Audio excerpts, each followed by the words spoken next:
Welcome to IB podcast let's talk. This is your host Mohammad Afan और आज हम episode कर रहे हैं जमात इस्लामी के रिप्रेजेंटेटिव के साथ में। हमारे साथ है इरफान अल्लाह वाला। देखिए, आईबी और जमात इस्लामी का एक बहुत ही कॉम्प्लेक्स रिलेशनशिप है और उसके बारे में भी हम डिस्कवर करेंगे, मगर उनकी जर्नी के बारे में भी डिस्कस करें। तो मिस्टर इरफान, थोड़ा सा अपना इंट्रोडक्शन दे दे जो लोग आपको नहीं जानते। अस्सलाम वालेकुम। मेरा नाम इरफान अहमद अल्लाह वाला है और मैं जमात इस्लामी की तरफ से इस वक्त NA 237 में तराजू के निशान पे कौमी असम्बली की सीट के लिए कंटेस्ट कर रहा। मेरा वैसे ज़ाती काम जो है वो बिज़नेस है और मैं बिज़नेस के डिफरेंट जो है वो शोबाजात में काम करता हूँ। हम लोग कागज़ की तिजारत करते हैं, हम लोग सोलर पैनल्स की तिजारत करते हैं, इसके अलावा हम लोग वेस्ट रिसाइकलिंग का काम करते हैं।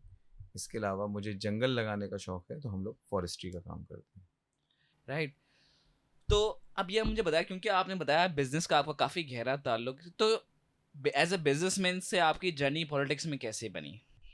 जैसे आपसे शुरू में भी बात हो रही थी और बात ये हुई कि आपने कहा कि जमात इस्लामी में मैं कब आया। बिल्कुल। तो मैंने बताया कि मैं इस्लामी जमीयत तलबा जो हम्म। जमात इस्लामी से रिलेटेड स्टूडेंट्स ऑर्गेनाइजेशन हम्म। है बिल्कुल ऑटोनॉमस बॉडी हम्म। और वो स्टूडेंट्स ही चलाते हैं। स्टूडेंट्स किसी की सुनते भी नहीं हैं, खुद ही फैसले करते हैं। और उसमें शामिल हो गया था जब मैं क्लास 8 में था। हम्म। और हम किसी सियासत में नहीं शामिल हुए थे, हम्म। बल्कि हम उसी तरह जमात इस्लामी और जमीयत में शामिल होते हैं जिस तरह आम लोग तबलीगी जमात में शामिल होते हैं। तो जब वो तबलीगी जमात में शामिल होते हैं तो कोई वो किसी सियासत को करने के लिए नहीं होते, हम्म। बल्कि वो अपनी आखिरत बनाने के लिए होते हैं। वो हम्म। दो काम के लिए होते हैं कि वो अपनी तरबियत कर सकें, हम्म। खुद माशरे के अंदर सीख सकें हम्म। और माशरे को खैर की तरफ बुला सकें। हम्म।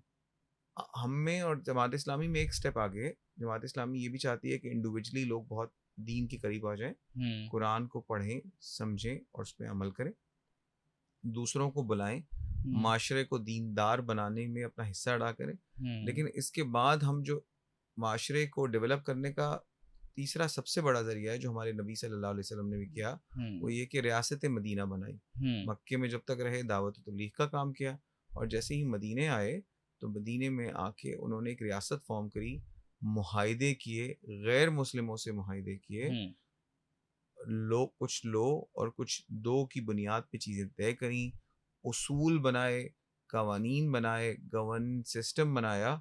और वो गवर्न सिस्टम इतना ज़्यादा शोबाजात को कवर करना करता था कि बहुत सारी चीज़ों के बेसिक उसूल बन गए कि जब आधी दुनिया पे मुसलमानों ने हुकूमत करी हम्म। तो भी वो अपनी कवानीन का बेस जो है ना वो मदीने की उस रियासत को बनाते थे। हम्म। हमारा ख्याल ये है, बल्कि हमारा बिलीफ ये है कि हम पाकिस्तान को एक ऐसा मुल्क बनाएं जो दीन के उसूलों की बुनियाद, हम्म।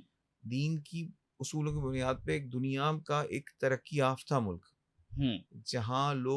जहाँ बहुत अच्छे साइंटिस्ट अवेलेबल हों, हम्म। लेकिन वो दीनदार साइंटिस्ट हो, मतलब उनकी अप्रोच खुदा की तरफ हो। हम्म। और इसी तरह से बहुत अच्छे बिजनेसमैन अवेलेबल हों, लेकिन वो ये सोचते हुए काम करें कि हम जो तिजारत कर रहे हैं उसमें हम्म। हमें आखिरत के लिए भी कमाना है। हम्म। बहुत अच्छे टीचर्स हों, बहुत अच्छे डॉक्टर्स हों, वो हम्म। तमाम के तमाम उनकी जो अप्रोच हो वो ये साथ हो कि जो कुछ वो कर रहे हैं वो आखिरत के लिए भी जमा कर रहे हैं। हम्म। और दुनिया आखिरत की खेती है। ये वो सिंपल बिलीफ है जो हम सबको मालूम है, लेकिन हम कहीं आके ना किसी जगह आके मिस्टर और मौलवी को अलग कर देते हैं, हम्म। मस्जिद और मस्जिद के बाहर को अलग कर देते हैं। हम ये चाहते हैं कि दुनिया के मामलात मस्जिद में बैठ के हल हों हम्म। और इस तरह से हल हों कि वो इंसाफ की बुनियाद पे हल हों। हम्म। हम मुसलमानों की भी फलाह चाहते हैं हम्म। और गैर मुस्लिमों की भी फलाह चाहते हैं, और उनको हम कहीं से कोई ज़बरदस्ती मुसलमान नहीं बनाना चाहते, हम्म। किसी डंडे के ज़ोर पे नहीं बनाना चाहते। वो एक अच्छे क्रिश्चियन के तौर पे रहना चाहें तो ये हम्म। उनका पूरा हक़ है, यही हमारे नबी की सुन्नत है।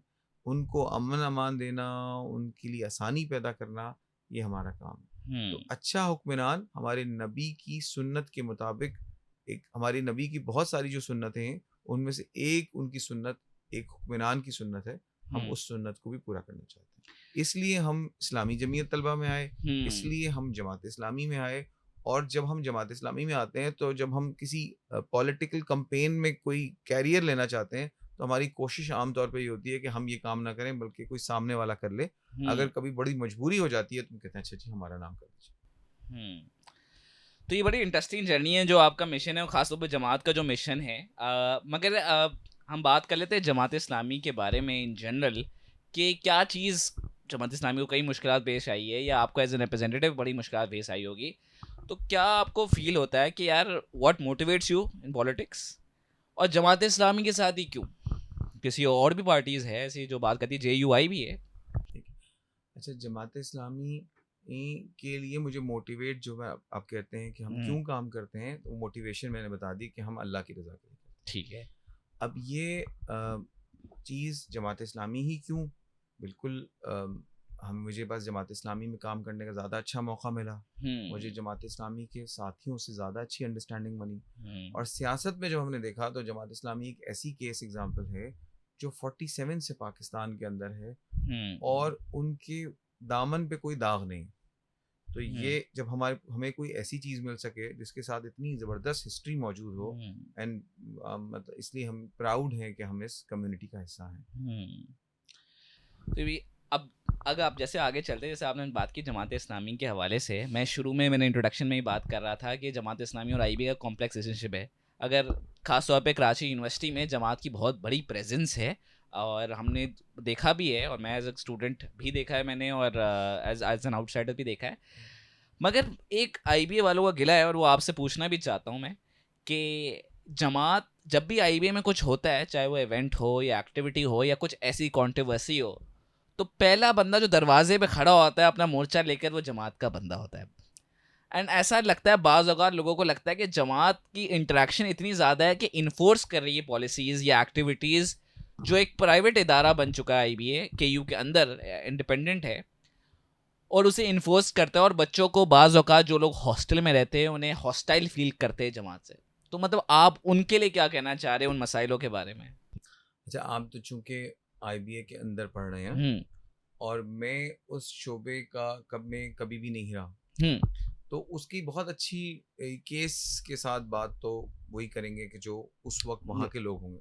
अच्छा, मैंने फिर बताया कि इस्लामी जमीयत तलबा एक बिल्कुल ऑटोनमस बॉडी है, और वो उसका काम ये है कि स्टूडेंट्स के अंदर दीनी कल्चर को आम करना। अच्छा, लेकिन एक बात ये बिल्कुल हो जाती है कि जब हम यूनिवर्सिटीज़ के अंदर जाते हैं तो हमारी ये फीलिंग ये होती है कि हम कहीं से अपनी जो दीनदार बच्चे भी होते हैं ना, उनको ये कहना होता है कि कोई हमसे ज़बरदस्ती क्यों कर रहा है। मेरे ख्याल है आपकी फीलिंग ये है ना कि भाई अगर आपको बात है, तो मेरा ख्याल ये है, या जमात इस्लामी की जो अप्रोच है वो अप्रोच बुनियादी यही है कि हम दीन को ज़बरदस्ती नाफिज नहीं करना चाहते। हाँ, ज़रूर ये हो सकता है कि कोई चीज़ ऐसी हो जो हमें हमारे आइडियोलॉजिकली ठीक नहीं लग रही हो दीनी लिहाज से, तो उसके लिए प्रोटेस्ट करें, उसके लिए बताएं। ये ही जमहूरी कल्चर है, और वो हर चीज़ एक तमीज़ के दायरे के अंदर होनी चाहिए। चलिए, काफ़ी डेवलपमेंट जवाब है जो मैं ही सोच रहा था।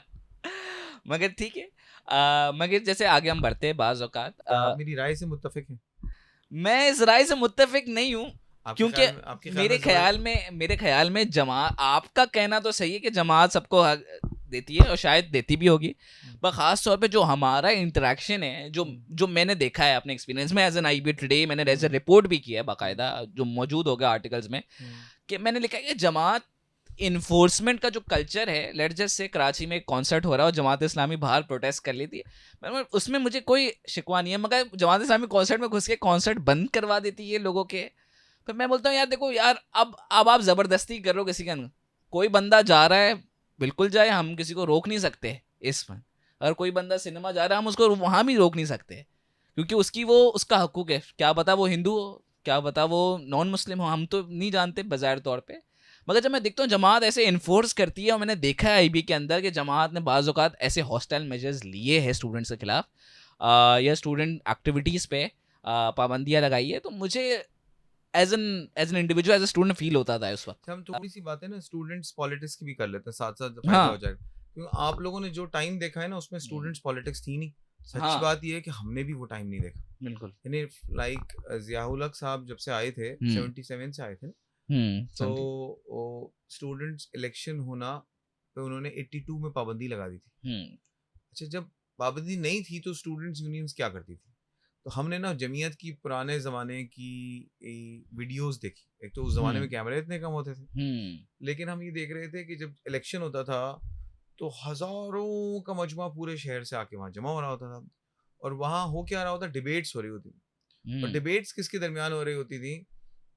दो तरह के लोग तबके होते थे। एक को हम कहते थे जमीयत वाले, और वो अपने आप को ग्रीन कलर से पहचानते थे, सब्ज है, वो नारा लगाते थे एशिया सब्ज। वाइस वर्सा दूसरी तरफ जो है ना वो होते थे जिनको हम कहते थे सुर्खे। वो कहते थे सब सुर्ख है, एशिया सुर्ख है। इन्हें वो कम्युनिज्म और सोशलिज्म की ज्यादा बात करते। अच्छा। और ये वो डायलॉग था कि जो पूरे यूनिवर्सिटी के अंदर हो रहा होता था। और जो स्टूडेंट्स यूनियंस थी उनका काम ये था कि वो बसें चलाती थी। यानी मेरे एक दोस्त हैं, वो कहते थे कि भाई मैं 500 पॉइंट्स मैनेज करता था। पॉइंट्स कहते थे कराची यूनिवर्सिटी की बड़ी बड़ी बसों को, पता नहीं क्यों इतनी बड़ी बसें होती थी उसको पॉइंट क्यों कहते थे, मगर हम भी पॉइंट ही सुनते थे उसको। अभी तो भी पॉइंट कहते हैं, मैं बता दूं। 500 पॉइंट्स जो है ना वो चलाता था, मैं मैनेज करता था। यानी मेरे वो जो दोस्त हैं वो कहते थे कि कराची यूनिवर्सिटी में ये मेरा काम था। और क्योंकि इलेक्टेड यूनियन हमारे पास थी, तो जब भी यूनियन कोई प्रोग्राम करती थी, कभी गवर्नर को बुलाती थी, कभी वज़ीर आला को बुलाती थी, जो भी आता था वो कहती थी यार हमें कुछ आप बसें दे दीजिए। तो हर आदमी आता था, वो 2 बसें दे जाता था। इस तरह होते होते इतने सारी बसें कराची यूनिवर्सिटी में मौजूद थी जो बिल्कुल नहीं है अब। इसी तरह जब हम देखते थे उसके उस वक्त लड़के और लड़कियां उस वक्त के मॉडर्न कल्चर के लिहाज से मोटे मोटे चश्मे वाले और ऊंची शलवार वाली खवातीन भी साथ जमीयत के लिए नारे लगा रही होती थी। तो मुझे तो नहीं लगता कि कराची यूनिवर्सिटी की जमीयत कभी उतनी कंजर्वेटिव थी जिसका हमें मौका मिला। होता ये कि जब ये इलेक्शंस पे पाबंदियां होती हैं तो एक कल्चर आया। जैसे जिस जमाने में मैं कॉलेज में गया, तो मैं कॉलेज में गया 92 में, और सॉरी 91 में, 90 मैट्रिक किया था मैंने। तो वो जो पीरियड था ना पूरा, उसमें कॉन्सेप्ट ये होता था कि स्टूडेंट्स इलेक्शन नहीं होने, तो जो भी तंजीम आए और वो कॉलेज पे कब्जा कर ले, वो कॉलेज उसका बन जाता था। तो APMSO होती थी और उसके मुकाबले में जमीयत होती थी। तो और चूंकि MQM उस वक्त बिल्कुल रूलिंग पावर में होती थी, तो जमीयत आम तौर पे बहुत डिफेंसिव मोड में होती थी कि भाई हमें, मुझे याद है कि वो इस तरह बताते थे कि अगर आपको कोई मार भी रहा है तो आप खामोश रहें, और क्योंकि अगर आप अग्रेशन ज़्यादा करेंगे और जवाब में मारने की कोशिश करेंगे तो वो उड़ा देंगे, क्योंकि उनके पास तो सब कुछ है। मैं सिर्फ इसलिए कह रहा हूँ कि ये एक बहुत हसीन टाइम था जब आप कॉलेजों के अंदर इलेक्शन करा दें। यानी हमने भी वो नहीं देखा वो टाइम। जब आप इलेक्शन करा लें तो जो स्टूडेंट्स का बिहेवियर है ना वो ऐसा हो जाएगा कि वो ज़्यादा लोगों को अपने साथ पॉजिटिवली इंगेज करने की कोशिश करेंगे। और वाइस वर्सा अगर आप कब्जा वाला कल्चर बना दें, तो कभी PSF पख्तून स्टूडेंट्स फेडरेशन आके किसी कॉलेज पे कब्जा कर रही है, और कभी पीपल्स स्टूडेंट्स फेडरेशन कर रही है, कभी APMSO कर रही है, तो वो एक बहुत ख़राब कल्चर बना उसके बाद। तो ये आप हम हमारी जनरेशन के साथ भी ये प्रॉब्लम रही। लेकिन ये बात बिल्कुल सही है कि तालीमी इदारों के अंदर हो या तालीमी इदारों के बाहर हो, Jamaat Islami as per rule ये समझती है कि हमें प्रोटेस्ट करना चाहिए, उसको रोकने के लिए भरपूर कोशिश करनी चाहिए, लेकिन रोकना जो है ना वो इंतज़ामिया और हुकूमत का काम। ठीक है, तो हम आपकी जब हुकूमत आ जाएगी तो हम क्या एक्सपेक्ट करेंगे, खासतौर पे IB और उसके यूनिवर्सिटी के हम अंदर? ताकत के जोर पे हम तालिबान नहीं है, तो हमारा ये कल्चर कभी भी नहीं होगा कि हमारी हुकूमत आ जाए तो हम ताकत के जोर पे दुपट्टा पहना दें। बल्कि हमारी ख्वाहिश ये होगी कि माहौल ऐसा बनाए कि उस माहौल की वजह से लोग दीन को पसंद करते हो, दीनदारों को पसंद करते हो, और वैसा बनना चाहते हो। अभी भी क्या होता है, लोग एक्टर्स और एक्ट्रेसेस जैसा बनना चाहते हैं ना, हीरोज जैसा बनना चाहते हैं ना। तो हम अगर उनको एज अ हीरो कैरेक्टर दें, ये इंडियन फिल्मों की तरह उनको एज अ विलन का कैरेक्टर दें, तो ये असल में हमारा काम होगा कि हम उसको, अब ये देखिए ना, जैसे अर्तकुल का ड्रामा आया तो बच्चों को तीरें, तलवारें और हाँ, ये बड़ा गल्ला वायरल हो और गया। फलाना इस तरह के नारे लगाने का शौक हो गया। तो इट्स ऑल कि आप उनको क्या दिखाना चाह रहे हैं, वो जैसा देखेंगे वैसा बन जाएंगे। बिल्कुल। हम उनको positive side of the picture का दिखाने ले जाएंगे तो हम्म। इंशाल्लाह ताला अपने इस्लाफ से मोहब्बत करेंगे। हम्म। और अगर हम उनको negative side of the picture सोचेंगे तो वो अफसोस करेंगे कि हम मुसलमान खानदान में पैदा हो गए, देखो हम जरा बैकवर्ड से लोग हैं। हम्म। बहुत ही इंटरेस्टिंग टेक है। चले हम बात कर लेते हैं आगे, जैसे चलते हैं हम खास तौर पे तो इलेक्शन की बात कर लेते हैं। आपको क्या लगता है अभी जो इलेक्शन के कमीशन 8 फरवरी को हो रहे हैं, इस इलेक्शन कमीशन में काफ़ी लोगों का एतराज़ है, काफ़ी लोग बॉयकॉट करना चाहते हैं, काफ़ी लोग कहते हैं कि हमें वोट देने के हमारी चॉइसेस को कम किया जा रहा है। मतलब मैं चाहता हूँ सिर्फ आपका थोड़ा सा इंटेक मालूम कर लूँ कि आप लोग का कहा एज ए जमात या एज ए इंडिविजुअल आपका क्या ओपिनियन है इसके बारे में। देखिए बिल्कुल सही है हम्म। कि किसी भी सूरत में हम्म। किसी भी इदारे को, किसी भी सिस्टम को हम्म। सबुताज करने की इजाज़त नहीं होनी चाहिए। हम्म। और अगर आप सबुताज करेंगे हम्म। तो नेचुरल ग्रोथ नहीं होगी। ठीक है। जब नेचुरल ग्रोथ नहीं होगी हम्म। तो हमारे पाकिस्तान का ये अलमिया ये रहा कि अयूब खान साहब ने 1960 में हम्म। जो है ना वो मार्शल मार्शल लॉ। लॉ लगा हम्म। और उन्होंने क्या बताया कि ये सारे सियासतदान नाहिल हैं हम्म। और मैं I am hello. Here to serve you. Hmm. So उसके मुकाबले में इंडिया में क्या हुआ, हम्म। कभी ऐसा कोई वाकया नहीं हुआ। हम्म। इसी तरह सेम 77 साहब में ज़ियाउल हक साहब ने ये काम किया, हम्म। फिर मुशर्रफ साहब ने ये काम किया। तो हर दफ़ा वो आते हैं और वो कहते हैं कि मुल्क ऐसी नाजुक सूरत हाल में है कि हमारी मजबूरी है कि जी ताकत को अपने हाथ में ले लें। हम्म। तो मतलब होना ये चाहिए था ना कि टेस्टिंग की बुनियाद पे एक आदमी आता, फेल होता, फिर फेलियर की बुनियाद पे दूसरा आता, फिर तीसरा आता, फिर चौथा आता, हम्म। इवेंचुअली हम बेहतरी की तरफ जा रहे होते। हम हम्म। तो गए नहीं बेहतरी की तरफ, क्योंकि हर दफ़ा आते और वो सिस्टम को बिल्कुल चेंज करते। हम्म। तो और फिर जब वो खुद ना भी हों हम्म। तो जिनको वो लाना चाहते हैं उनके लिए ऐसे हालात बना देते हैं हम्म। कि लोग भी मजबूरन उनको वोट दें हम्म। और ये समझ रहे हो कि वो ये चाहते हैं करना, और दूसरे को इतना ख़राब बना के दिखा देते हैं कि हम्म। माशरे में डायलॉग बंद हो जाता है। तो माशरे में डायलॉग चलना चाहिए, हम्म। माशरे में काम की बुनियाद पे कंपटीशन होना चाहिए। हम्म। हर एक आता है मजलूमियत कर वोट ले लेता है कि मेरे साथ जुल्म हुआ इसलिए मुझे हम्म। वोट दे दो। ठीक है, हाँ बिल्कुल। ठीक है ना, ये 1988 में उन्होंने कहा जी महाजरों के साथ कोटा सिस्टम बना हुआ है हम्म। इसलिए उनके साथ जुल्म हो रहा है। हम्म। और आपने वो टाइम नहीं देखा, हमने वो हम्म। टाइम देखा है कि हजारों और लाखों की तादाद में एमक्यूएम के जलसे में लड़के और लड़कियां और मर्द और खवातीन मौजूद होते हम्म। थे और बिल्कुल एक तरफ करके उन कराची वालों ने उनको वोट दिया और हम्म। उनको ये बताया गया कि ये आप जैसे लोग हैं, ये अपने हैं हम्म। और ये अपने जो है ना वो आपके हालत बदल देंगे। लेकिन 98 से पहले का कराची बहुत बेहतर हालत में था कि जो हमें आज का कराची नजर आ रहा है। हम्म। इसकी वजह ये कि ये जितने भी अपने थे ना, इन्होंने अपने से भी अपने के लिए काम किया, हम्म। इन्होंने सिर्फ अपने ही लिए काम किया। तो अब गौल अल्ताफ हुसैन की कि 2 पट्टी का चप्पल पहनकर आया था, हाँ। आज ये अरबों खरबों पति कैसे बन रहा है। ट्रू। तो ये या अल्ताफ हुसैन साहब खुद कहाँ से कहाँ पहुंच गए। हम्म। तो अगर हम ये सब इस और लेकिन अगर नेचुरल डायलॉग चलता रहा ना तो वो फिर ख़त्म हो जाता। होता ये है कि पहले उनके ऊपर कोई ऑपरेशन होता, फिर उनको नवाज दिया जाता। पहले हम्म। वो फौजी ऑपरेशन करते, उनको मारते मूरते, उनके हम्म। साथ ज्यादती करते। लोग लोग उस ऑपरेशन के खिलाफ, यानी जो हम्म। उनके खिलाफ ऑपरेशन हुआ था, हम्म। तो उस सप्रेशन करने के खिलाफ लोग बाहर निकल जाते। वो कहते हैं हम्म। इसको सप्रेस किया, मैं इसके साथ हो जाऊंगा, फिर वो हम्म। जीत जाते। ये एक ऐसा टोपी ड्रामा है हम्म। कि जिसमें आप किसी को खत्म नहीं करते बल्कि रखते हैं फॉर फर्दर यूज। हम्म। तो ये कल्चर खत्म होना चाहिए, जीतना उसको चाहिए कि हम्म। जिसने कोई डिलीवर किया। हम जब बात करते हैं जमात इस्लामी के चैलेंजेस के बारे में, जमात इस्लामी के चैलेंजेस उसके सॉल्यूशंस के हवाले से क्या आपकी क्या चैलेंजेस है, क्या सॉल्यूशंस है आप देखते हैं जमात इस्लामी के हवाले से? देखिए हमें तो बात करनी चाहिए पाकिस्तान के चैलेंजेस हम्म। और उनकी सॉल्यूशंस। हम्म। हम ये बात कहते हैं कि जमात इस्लामी ने इस वक्त पूरे पाकिस्तान में एक कॉम्पिटेंट लोगों की टीम पेश करी। ठीक है। ठीक है, उसमें डॉक्टर्स भी हैं, उसमें इंजीनियर्स भी हैं, उसमें पीएचडीज भी हैं। आप उनमें से जिस भी आदमी पे हाथ रखेंगे आपको 200 कुछ लोग हैं, आपको 200 कुछ लोगों में एक आदमी भी ऐसा नहीं मिलेगा आप कहेंगे यार इतना अनकॉम्पिटेंट आदमी। आपको कोई भी एक ऐसा कोई फलाना नहीं मिलेगा कि जो किसी गद्दी की बुनियाद पे आया हो। जो भी आएगा वो अपनी कॉम्पिटेंसी की बुनियाद पे आएगा।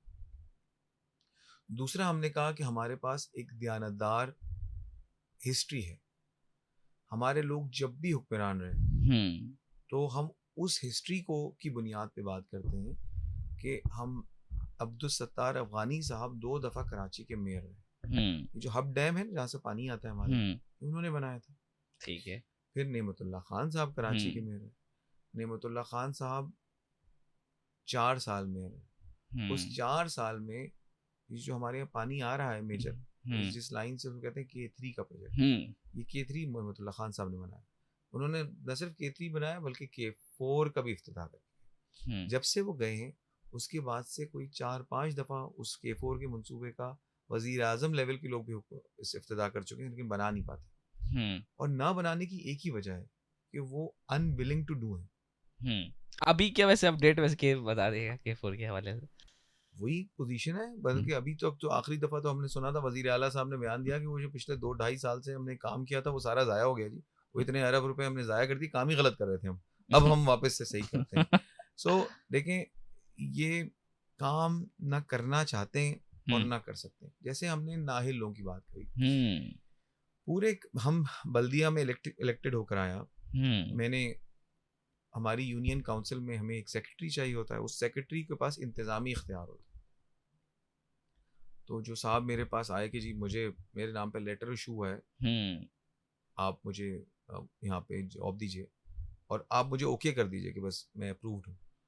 उनकी मिनिमम सैलरी, उनकी सैलरी का ग्रेड ऐसा है कि कोई 55,000 से लेके 1 लाख तक के स्केल रुपए की सैलरी है, जो जितना पुराना है उसके लिहाज से। तो मैंने कहा अच्छा जी ज़रा एक छोटा सा ख़त लिख दीजिए, सिर्फ अपनी CV बना दीजिए, आप कहाँ कहाँ कहाँ आपने इससे पहले काम किया। यकीन मानिए एक कागज़ पे वो ये लिखने की पोजीशन में नहीं थे, और वो पिछले 12-14 साल से मुख्तलिफ जगहों के सेक्रेटरी रहे। अच्छा, मैंने कहा यार, हमारे एक दोस्त है हमारे जो एक टाउन के चेयरमैन है, मैंने कहा यार इनसे कहो जो साहब कराची के इंचार्ज हैं कि हमें कोई थोड़ा सा समझदार आदमी दे दें, हमें कोई किसी से मतलब नहीं है, कोई भी हो, थोड़ा बस ऐसा हो जिससे हम काम ले सकें। तो उसने कहा इरफान भाई 600 कुछ मुलाजिम है मेरे पास, एक भी आदमी ऐसे नहीं है जो खत लिख सकता। आई विल रिपीट, 48,500 कुछ स्कूल्स सिंध के अंदर हैं। ठीक है। और इन पे 31,200 करोड़ रुपए खर्च होते हैं। इनमें कोई एक स्कूल भी ऐसा हो ना जहाँ वजीर तालीम अपने बेटे को दाखिल करा सकता हो या बेटी को दाखिल करा सकता हो। जमात इस्लामी ने ये दावा किया है कि इंशाअल्लाह ताला हम सिंध की गवर्नमेंट का भी हिस्सा बनेंगे, हम फेडरल गवर्नमेंट का भी हिस्सा बनेंगे और निगोशिएट करेंगे इनसे इस बात पे कि अगर हम आपका साथ उस सूरत में नहीं देंगे कि हमें अपने लिए कुछ चाहिए, बल्कि फिर हम आपका साथ इस बुनियाद पे देंगे कि अगर हमारे हाथ में एजुकेशन आएगी तो हम 31,200 करोड़ रुपए इन बच्चों पे खर्च करेंगे, इनके स्किल सेट को इतना डेवलप करेंगे कि ये दुनिया में फख्र के साथ जा सके। इतनी बड़ी आबादी है हमारे पास, सबसे बड़ा पावर है हमारा ह्यूमन रिसोर्स, और ये ह्यूमन रिसोर्स की ये पोजीशन ही नहीं कि ये दुनिया को कुछ दे सके। इन्होंने पूरी कौम को कोशिश करके भिखारी बनाए हुए। सियासतदान आए तो उनसे नौकरी मांगे, सियासतदान आए तो उनसे ये कहें हमारी लोड शेडिंग खत्म करा दें, सियासतदान आए तो उनसे कहें हमारे यहाँ गैस ले आए, सियासतदान आए तो उनसे हमारे कह दें पानी आए। क्यों भाई, ये तो उनका बुनियादी दस्तूरी हक है। अगर जो आदमी हुक्मरान था और वो ये नहीं दे सका तो अगली दफा तो उसको उस जगह दाखिल होने की मतलब की भी इजाजत नहीं होनी चाहिए, वो कहे मैं अगली दफा ला दूंगा। अनफॉर्चुनेट है हमारे हिस्ट्री में। But let's move on from this. हम बात कर रहे थे कि अब देखिए हम पॉलिटिक्स की बात कर ली, जमात इस्लामी पे बात कर ली, पाकिस्तान और इस कराची के मसाइल पे बात कर ली, मगर अब जो शख्स आज यूनिवर्सिटी में बैठा है, स्कूल में बैठा है या अपने दफ्तर में बैठा है, वो देख रहा है, वो सोच रहा है कि यार मुझे पॉलिटिक्स में आना है और मैं कैसे आऊँ, या क्या पाथवे है और क्या एडवाइस है जो आप उनको दे सकते हैं? देखिए हमारी ख्वाहिश तो यही होगी कि जो बच्चे आना चाहें और काम करना चाहें वो जमात इस्लामी के अंदर आए। हमारा यूथ विंग बहुत माशाल्लाह एक्टिव होता जा रहा है, हमने उसकी मेंबरशिप ओपन की हुई है, ठीक है, और उसका हिस्सा बने। और अगर किसी वजह से वो जमात इस्लामी के साथ कंफर्टेबल नहीं भी हो पा रहा तो वो माशरे के प्रॉब्लम्स को आइडेंटिफाई करे, माशरे की, और उन प्रॉब्लम में से कोई किसी प्रॉब्लम को हल करने की कोशिश करें, यही पॉलिटिक्स है। ठीक है, अभी हमने अपने यहाँ जब मेरी 200 NA 237 का जो हल्का है उसके अंदर जब हम घुसे, हमने देखा कि हर एक को नौकरी चाहिए, नहीं अवेलेबल, पानी चाहिए, खरीद के पीना है, गैस चाहिए, आती नहीं है, लाइटें जलती नहीं है, गटर बाहर उबलते हैं, सड़कें टूटी हुई। हमने कहा हम क्या कर सकते हैं उस सूरत में। उस सूरत में हमारे पास और जो कुछ हम कर सकते थे, वहाँ पे कार खैर का हम वाटर फिल्टर प्लांट भी वहाँ चलाते हैं, हम वहाँ बैठक के नाम से स्कूल भी चलाते हैं, ये सब कुछ तो हम काम करते हैं। लेकिन अब हमने ये कहा कि नौजवान लड़के और लड़कियों के लिए एक प्रोग्राम हम शुरू कर देते हैं इन्हीं के इलाके में। हमारा टारगेट है कि हम कम से कम 10,000 लड़के और लड़कियों को बनो काबिल के नाम से IT ट्रेनिंग भी दें, स्किल डेवलपमेंट के जो वैसे कोर्सेज होते हैं कि जो उतने पढ़े लिखे बच्चे ना हों और वो ऐसे जैसे मोबाइल रिपेयरिंग और इस तरह के टेक्निकल काम भी सिखाएं, और जो है वो इसके अलावा कोशिश करें कि कोई एंटरप्रेन्योरशिप का प्रोग्राम भी बना के रखें, और उनको सारों को इंशाअल्लाह ताला इलेक्शन भी चलता रहेगा, इलेक्शन की मुहिम भी चलती रहेगी, लेकिन इसके साथ साथ हम अपने बच्चों को डेवलप करने का काम भी करते रहेंगे, और ये बच्चे अपने लिए, अपने ख़ानदान के लिए, अपने शहर के लिए और पूरे मुल्क के लिए ना एक अच्छा असेट बन जाएगा। Right.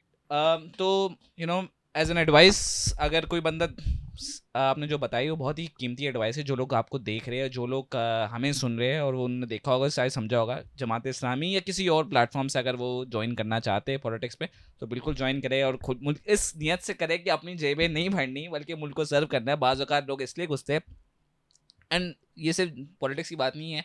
I have seen CSS officers. मैं पढ़ाता था एक टाइम पे CSS के कुछ स्टूडेंट्स को, तो मैं बोलता था उनसे, एक सवाल मैं यही पूछता था कि आप बनना क्यों चाहते हैं CSS ऑफिसर? बोले यार, that's the only way to live in Pakistan. मतलब और कोई सोल्यूशन नहीं है। अगर अपने आप को सिक्योर फील कराना है और सेफ फील कराना है, even though those people were doctors, मैं उनसे पूछा था यार, that was like an insanity. एक डॉक्टर ये कह रहा है कि मुझे CSS इसलिए करना है क्योंकि मैं सेफ और सिक्योर फील करूँ अपने मुल्क में, अपने फ्यूचर के बारे में। और ये बहुत ही अनफॉर्चुनेट बात है कि उनके फिर आगे क्या एम हो गए वो तो अल्लाह ही जाने। बट दैट अनफॉर्चुनेट है हमारे कौम की हिस्ट्री में। अच्छा, टुवर्ड्स द एंड हमारा एक रैपिड फायर राउंड है। One word that comes to your mind. Jamaat Islami. ईमानदार टीम। अच्छा, business. To solve, solution provider. Politics. Politics is public issues, ठीक है। and to resolve those public issues. Karachi. Mini Pakistan. ठीक है। Technology. The utensil to do. ठीक है। Financial literacy. Everyone should have. Thank you mister Irfan for coming in. I hope all those watching उनको अच्छा लगा होगा। मुझे बड़ा इंटरेस्टिंग लगा है जानने के, कुछ सवाल जो मुझे पूछने थे मैंने बिल्कुल पूछे हैं, और उम्मीद है आपको अच्छा लगा होगा, एंड उम्मीद है आप Feb 8 को इलेक्शन में वोट देने जाएंगे। मिलते हैं अगले एपिसोड में। अल्लाह हाफिज़।